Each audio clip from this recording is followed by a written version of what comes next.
दोस्तों, इस दुनिया के किसी भी असफल आदमी से अगर आप पूछ ले कि वो असफल क्यों हुआ, तो वो यही कहेगा कि सफलता पाने के लिए किस्मत या भाग्य का होना जरूरी है।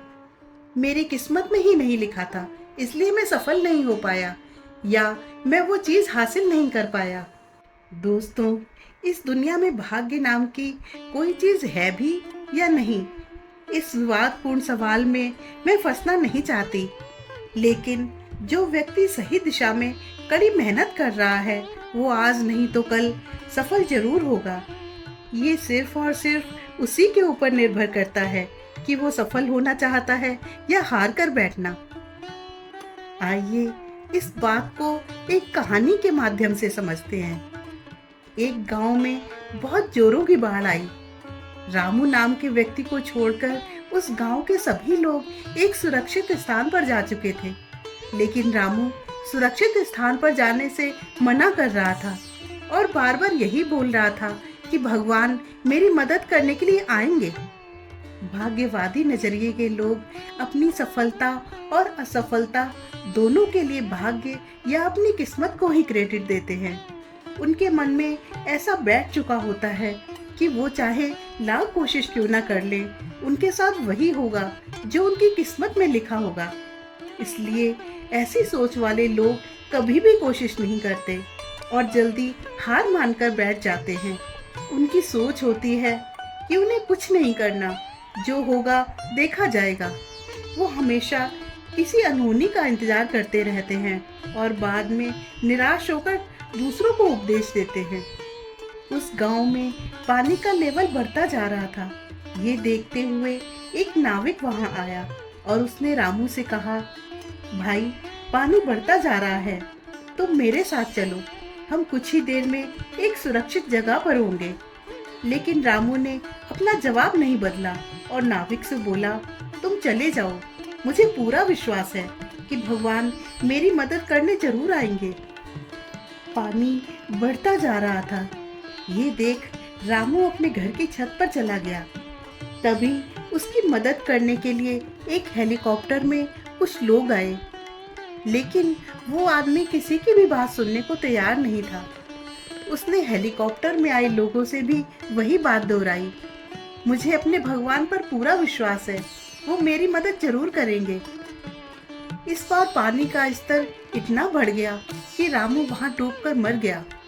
मरने के बाद जब वो भगवान के पास गया, तब वो बहुत गुस्से में था। वो भगवान से बोला, मैंने आपकी इतनी पूजा अर्चना की, हमेशा आपकी सेवा में डूबा रहता था, लेकिन आपने मुझे बचाया नहीं। मुझे आप पर पूरा विश्वास था, फिर आपने मेरी प्रार्थना क्यों नहीं सुनी? भगवान ने रामू से कहा, तुम्हें क्या लगता है वो नाव और वो हेलीकॉप्टर तुम तक किसने भेजी थी? मैंने तुम्हें बचाने की पूरी कोशिश की, लेकिन तुम अपनी किस्मत या भाग्य के भरोसे ही बैठे रहे। जब तुम खुद कुछ करना नहीं चाहोगे, तो भला कौन तुम्हारी मदद करेगा? स्वामी विवेकानंद जी कहते हैं, हम जो बोते हैं वो काटते हैं।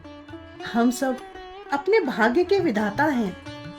हवा बह रही है, वो जहाज जिनके पाल खुले हैं इससे टकराते हैं और अपनी दिशा में आगे बढ़ते हैं, पर जिनके पाल बंधे हैं वो हवा को नहीं पकड़ पाते।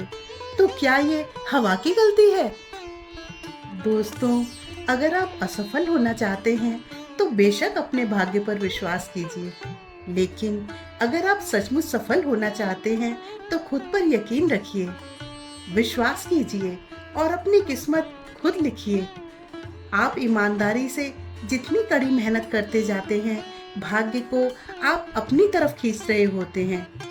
इसलिए आधे अधूरे मन से कोई भी काम मत कीजिए, क्योंकि जब आप ऐसा करते हैं तब आप नाकामी को अपनी ओर आकर्षित कर रहे होते हैं।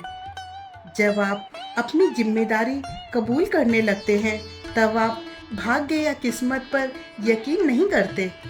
एक व्यक्ति दिन रात मेहनत करता है, वो अपने सुख और चैन त्याग देता है, अपनी मौज मस्ती छोड़ देता है, सारा दिन नई चीजें सीखने में लगा रहता है। ऐसा व्यक्ति अपने लक्ष्य की ओर आगे बढ़ता जाता है। तब तक नहीं रुकता जब तक वो सफल नहीं हो जाता। पूरा फोकस अपने काम में डालकर पूरे जोश के साथ आगे बढ़ता है और सफल होकर ही दम लेता है। लेकिन जब लोग उसे सफलता के शिखर पर पहुंचा हुआ देखते हैं तो सब लोग उसे भाग्यशाली कहते हैं, लेकिन उसकी कड़ी मेहनत और संघर्ष को कोई नहीं देखता। दूसरे लोग भले ही आपको भाग्यशाली कहेंगे, लेकिन आपका लक्ष्य किसी भाग्य के सहारे पूरा नहीं होगा। आपको खुद ही अपनी मंजिल की तरफ कदम बढ़ाना होगा, तभी आप एक सफल व्यक्ति बन सकते हैं। दुनिया में दो तरीके के लोग होते हैं। एक सोचता है अकेला हूँ, कोई सपोर्ट नहीं करता, और दूसरा सोचता है अकेला ही काफ़ी हूँ, कोई फर्क नहीं पड़ता। कुछ लोग खुद को बहुत बदकिस्मत या बदनसीब कहते हैं और वे इस बात को मानते भी हैं कि वे बदनसीब हैं। अपने बारे में खुद से ऐसी बातें करने से ही आपके अंदर भाग्यवादी नजरिया पैदा होता है और आप अपनी मेहनत को कम और भाग्य को ज़्यादा महत्व देते हैं। ऐसी सोच हमारी असफलताओं को जन्म देने का काम करती है और ये आपके आत्मविश्वास को कमज़ोर बना देती है। फ्रेंड्स, लास्ट में इतना ही कहना चाहूँगी कि अपने आप पर विश्वास रखिए, क्योंकि वो सिर्फ आप खुद हैं जो अपनी डेस्टिनी को शेप दे सकते हैं। अपने पोटेंशियल को पहचानिए और याद रखिए, हर एक कदम भले ही वो छोटा ही क्यों ना हो, आपको अपने ड्रीम्स के और नज़दीक ले जाएगा। फ्रेंड्स, आपको मेरी ये स्टोरी कैसी लगी प्लीज़ कमेंट करके ज़रूर बताएं, और अगर पसंद आई हो तो लाइक, शेयर और सब्सक्राइब करें। Thank you.